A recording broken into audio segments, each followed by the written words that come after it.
Hello everyone, welcome to another video of chemistry short tricks series. और अभी तक काफी अलग अलग टॉपिक्स का शॉर्ट ट्रिक्स चैनल में अवेलेबल है और इस वीडियो में हम लोग बात करने वाले उस शॉर्ट ट्रिक का जिससे हम लोग किसी इनऑर्गेनिक कंपाउंड के सेंट्रल एटम पे कितना लोन पेयर्स प्रेजेंट है वो हम लोग डायरेक्टली निकाल सकते हैं बगैर उसका स्ट्रक्चर ड्रॉ किए। बड़ा काम का चीज है क्योंकि लोन पेयर का डिटर्मिनेशन बहुत सारे चीजों में यूज होता है। एक तो डायरेक्ट क्वेश्चन एग्जाम में आता है कि बताइए इसमें सेंट्रल एटम में कितना लोन पेयर है।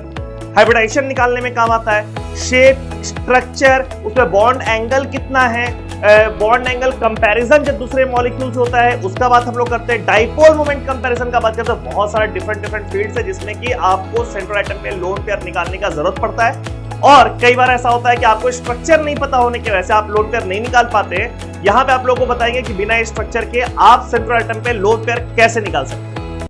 तो सबसे पहले हम लोगों को क्या करना है कि जो भी मॉलिक्यूल आपको दिया है जिसके सेंट्रल एटम पे आपको लोन पेयर निकालने का इंटरेस्ट है उस पे आपको total number of valence electrons को काउंट कर लेना है।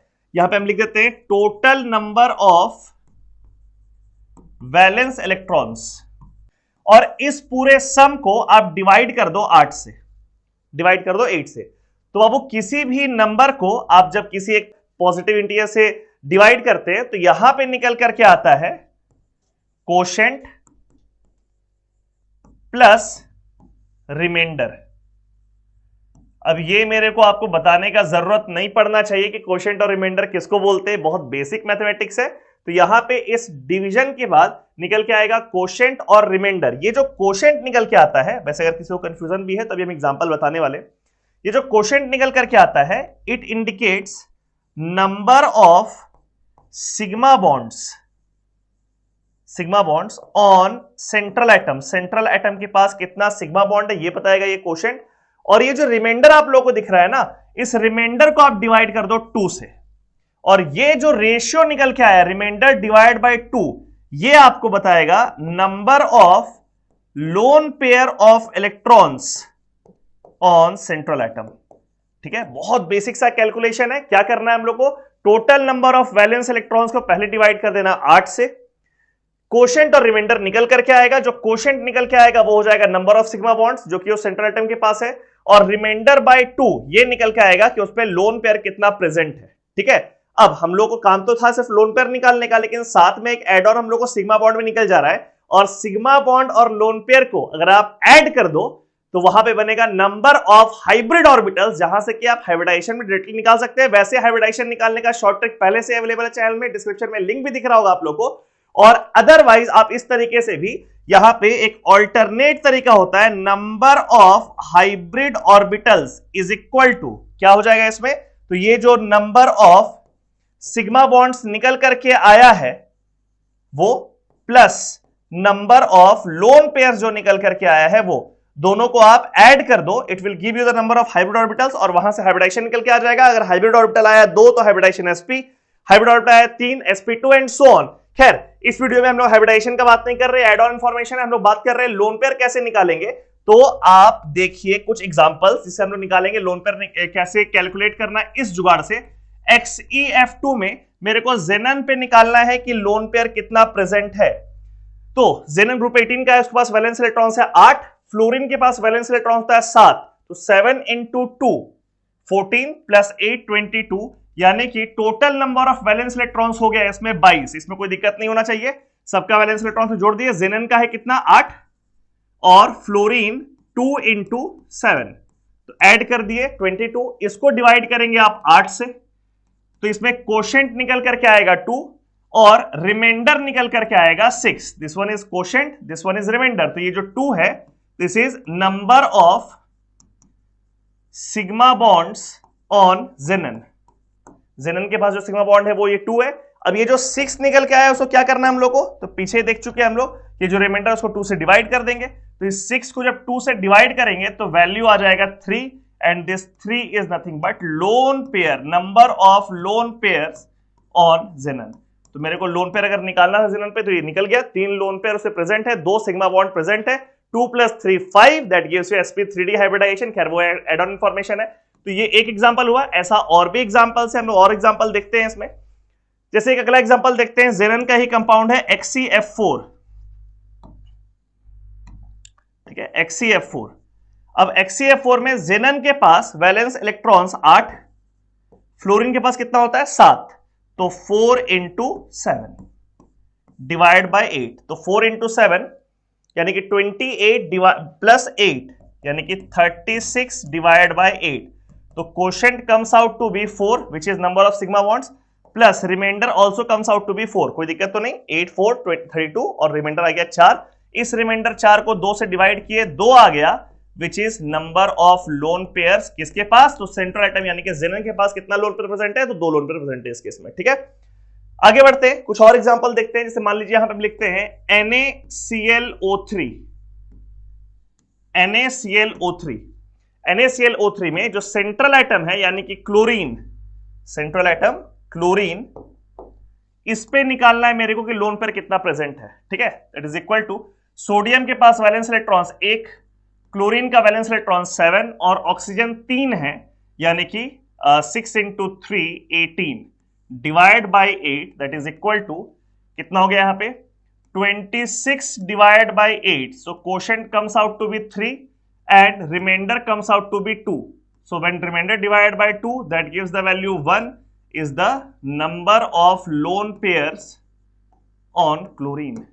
क्लोरीन में जो लोन पेयर है वो यहां पे दिख गया। ठीक है, एक दो एग्जांपल और देखते हैं हम लोग। Let's take example of BrF3। BrF3 bromine का वैलेंस इलेक्ट्रॉन 7 और फ्लोरीन का भी साथ होता है, इंटू 3 21 डिवाइड बाई 8 यानी कि 28 डिवाइड बाई 8। ठीक है, that is equal to quotient comes out to be 3 plus remainder comes out to be 4, remainder comes out to be 4, divide by 2 gives you 2 is the number of lone pairs on this central atom bromine। ठीक है, उस पे lone pair कितना आ गया 2। Sulphur dioxide, ठीक है, valence electrons कितना है, इसमें भी 6 इसमें भी 6 इंटू 2 12 और 6 18 डिवाइड बाई 2 यानी कि 2 प्लस 18 डिवाइड बाई 8। ठीक है, यहाँ पे गड़बड़ हो गया। फर्स्ट स्टेप में तो हम लोग 8 से डिवाइड करेंगे, तो 2 plus 2 is remainder divide by 2 is 1 is the number of lone pair on sulphur. अब सारे केस में क्या है कि कोई ना कोई लोन पेयर निकल करके आ ही रहा है, बिना लोन पेयर वाला कोई केस नहीं हुआ। तो यहाँ पे एग्जांपल हम लोग देख लेते हैं जिसमें कोई भी लोन पेयर नहीं है। ठीक है, जैसे BF3 में बोरॉन के पास वैलेंस इलेक्ट्रॉन होता है 3 और फ्लोरीन के पास 7, तो कितना हो गया value 3 plus 7 into 3 21 divide by 8 यानी कि 24 divide by 8 that gives 3 plus 0। इसमें रिमाइंडर कितना है 0 रिमाइंडर की वजह से का मतलब है कि यहां पे बोरॉन के पास कोई भी लोन पेयर प्रेजेंट नहीं है। तो ये रूल आप लोग क्लियर हुआ। काफी एग्जांपल भी हम लोग देख लिए कि अगर सेंट्रल एटम पे लोन पेयर आपको निकालना तो ये काम आप करोगे, वो निकल करके आ जाएगा। हाँ, अब कोई जुगाड़ अगर है तो उसमें कुछ स्पेशल केस और कुछ एक्सेप्शन भी रहता है, इसका भी ध्यान हम लोगों को रखना है। तो ये एक छोटा सा चीज है इसमें जो हम यहां लिखने वाले हैं कि when hydrogen is connected directly to the central atom, यानी कि सेंट्रल एटम से अगर हाइड्रोजन डायरेक्टली कनेक्टेड है then take its valence electrons equal to 7 for calculation. मतलब ऐसे तो हाइड्रोजन का वैलेंस इलेक्ट्रॉन्स कितना होता है बाबू 1 होता है, लेकिन अगर वो सेंट्रल एटम से डायरेक्टली कनेक्टेड है तो इस जुगाड़ को लगाने के लिए, शॉर्ट ट्रिक को लगाने के लिए आपको उसका वैलेंस इलेक्ट्रॉन्स कितना लेना पड़ेगा 7 लेना पड़ेगा। ठीक है, कुछ एग्जांपल देखते हैं। CH4 कार्बन का वैलेंस इलेक्ट्रॉन होता है 4 और चारों हाइड्रोजन कार्बन से कनेक्टेड, ऑब्वियसली अकेला कार्बन ही है तो उसी से कनेक्टेड होगा। तो हाइड्रोजन का वैलेंस इलेक्ट्रॉन्स 1 नहीं लोगे, क्या लोगे 7, तो 7 इंटू 4 कितना हो गया 28 डिवाइड बाय 8 यानी कि 32 divide by 8 that gives 4 plus 0 यानी कि इसमें कार्बन के पास सिग्मा इलेक्ट्रॉन्स कितना ऐसे सिग्मा बॉन्ड्स कितना है 4 और लोन पेयर कितना है 0। ठीक है, NH3 नाइट्रोजन का वैलेंस इलेक्ट्रॉन्स 5 और ये तीनों हाइड्रोजन नाइट्रोजन से कनेक्टेड है, तो इसका हम लोग ले लेंगे इस केस में हाइड्रोजन का 3 इंटू 7 डिवाइड बाई 8 कितना वैल्यू आया 21 प्लस 5 26 डिवाइड बाई 8 यानी कि 3 + 2, 3 is quotient, 2 is remainder. When this remainder is divided by 2, 1 is the number of lone pairs on this NH3. NH3 के पास कितना लोन पेयर निकल के आ गया? 1। ठीक है, फिर देखिए H2S हाइड्रोजन सल्फाइड, इसमें निकालना है मेरे को। सल्फर के पास वैलेंस इलेक्ट्रॉन्स कितना होता है? 6 प्लस 2 हाइड्रोजन है, तो हम क्या लिख देंगे यहाँ पे? 2 × 7 लिखेंगे, बिकॉज ये रूल है यहाँ पे लगाने का। 14 + 6, 20 divide by 8, that gives 2 is the quotient, and remainder कितना आ गया बाबू? 4। 4 divide by 2 gives the value 2, so 2 is the number of lone pairs on sulphur. तो ये पूरा फंडा क्लियर होना चाहिए कि सबसे पहले आप क्या करने वाले, तो वो बेसिक सा रूल लगाएंगे कि वैलेंस इलेक्ट्रॉन्स टोटल जोड़ेंगे और उसको 8 से डिवाइड कर देंगे, क्वोशेंट सिग्मा बॉन्ड बताएगा, रिमाइंडर को 2 से डिवाइड करेंगे, वो लोन पेयर बता देगा सेंट्रल एटम पे। लेकिन अगर हाइड्रोजन सेंट्रल एटम से डायरेक्टली कनेक्टेड है तो उसके वैलेंस इलेक्ट्रॉन्स को कितना कंसीडर करोगे इस इक्वेशन को लगाने के लिए, इस फॉर्मूला को लगाने के लिए, शॉर्ट ट्रिक को लगाने के लिए? वो है 7।